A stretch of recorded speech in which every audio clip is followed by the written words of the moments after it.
crazy little book page. I am Crystal, and this is your second episode of Monday Mentions. The book I'm going to talk to you about today is The Hate You Give by Angie Thomas, and I rated this book 5 out of 5 stars. As you would have noted in the first episode of this, I will only be giving Monday Mentions to books I've rated 4 stars and above, and for the reason being that I don't think that giving that a book that's rated 3 stars or under really needs its own video, because I'll be adding it to my monthly wrap-ups.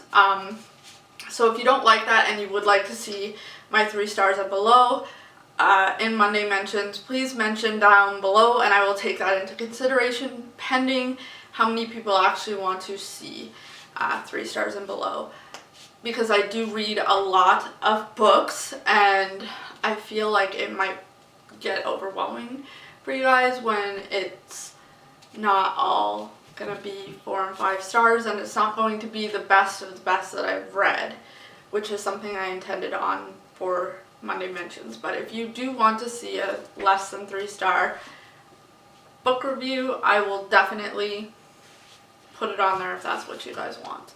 So the book today that I'm describing or reviewing is called The Hate You Give. It's by Angie Thomas, and I rated this book 5 out of 5 stars. I don't know why I never read this before 2018. I should have read this the moment I picked it up in May of 2017, because honestly it is a book that everyone needs to read. It covers a lot of really significant events that are happening currently, and it is extremely timely and relevant to 2017, 2018, and the things happening in this world. This book follows Star, who watches her friend Khalil get shot by a police officer who thought he was armed, but it turned out he didn't have any gun or anything on him. It turned out that it was a hairbrush.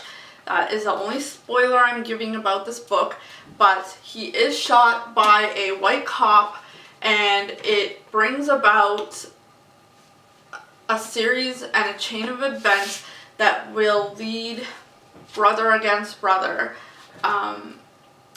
And Star at first does not want to say that she was there because of the backlash that she fears.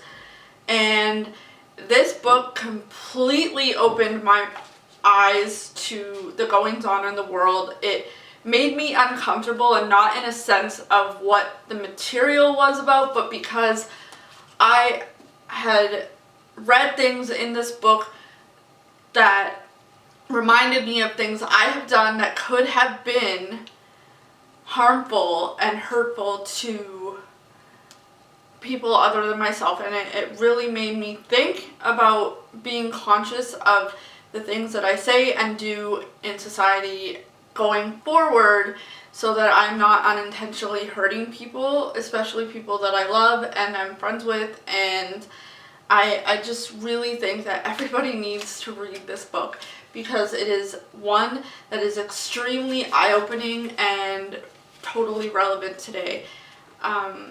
Trigger warnings for racism, trigger warnings for child murder, trigger warnings for domestic abuse. There are trigger warnings for gang wars. There are trigger warnings for drug use and drug selling. There are a lot of trigger warnings in this book, but that being said, even with the problematic themes that arise in this book, the author, you could tell, very much knew that they were problematic themes. She wrote it purposely that way, and it is excellent writing. I would recommend this book to everyone.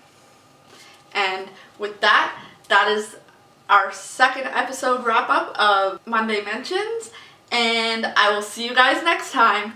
Bye!